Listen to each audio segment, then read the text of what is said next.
Waymo announcing today it's now operating on freeways in San Francisco, in Phoenix, and Los Angeles, plus an expansion of its service areas. Deirdre Bosa has the latest in today's Tech Check. Is this a good thing, Deirdre?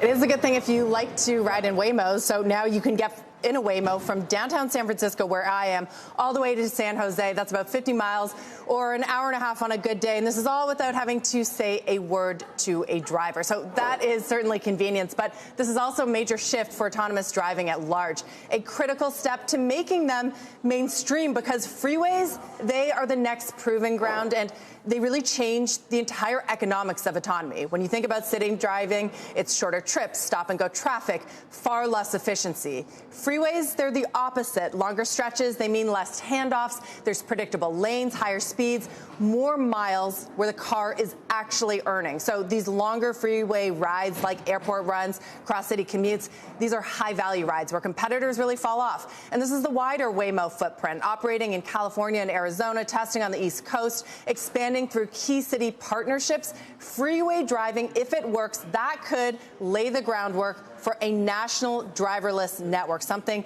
that has seemed out of reach. And once these routes, they all link up, the number of cities, it almost stops mattering, because what Waymo's building is a network, not just a map of test zones.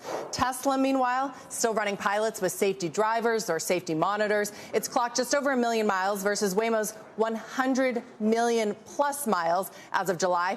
With highways, really key to note here, that number will continue to grow very, very, very quickly. And guys, it makes this comparison all the more compelling for investors. Tesla's forward PE at 240 for the promise of autonomy versus Waymo parent Alphabet at 28, as it's actually delivering at ever greater scales. By the way, Alphabet shares are down today, underscoring this point that I've made before, that Waymo is perhaps the most underappreciated bet on autonomy, and an example of AI that is already operating in the real world. By the way, guys, I am at Newcomer's Cerebral Valley Conference. We're going to be hearing from a bunch of players, important key startups and companies in this AI space, how they feel about this, how they feel about where AI is actually making an impact on the real economy.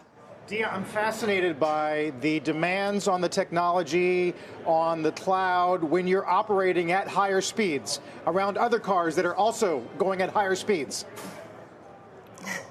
That's a great point. The risk in all of this, right? This has to be executed flawlessly on the highway, where the stakes are a lot higher, right? You're not just talking about the potential of, bumping another car at a red light. This has enormous implications, and that's really how Waymo has built its brand, right? On the safety part of this. So yes, the technology on the back end, all of the autonomous technology in the cloud, the LiDARs on the car, everything has to work absolutely perfectly. And that's why the stakes are so high, and maybe why Tesla is, further away from this. Yes, they have sort of a network with FSD, but Waymo doing this with no safety driver at all, that is just a huge milestone. Hard to overstate it.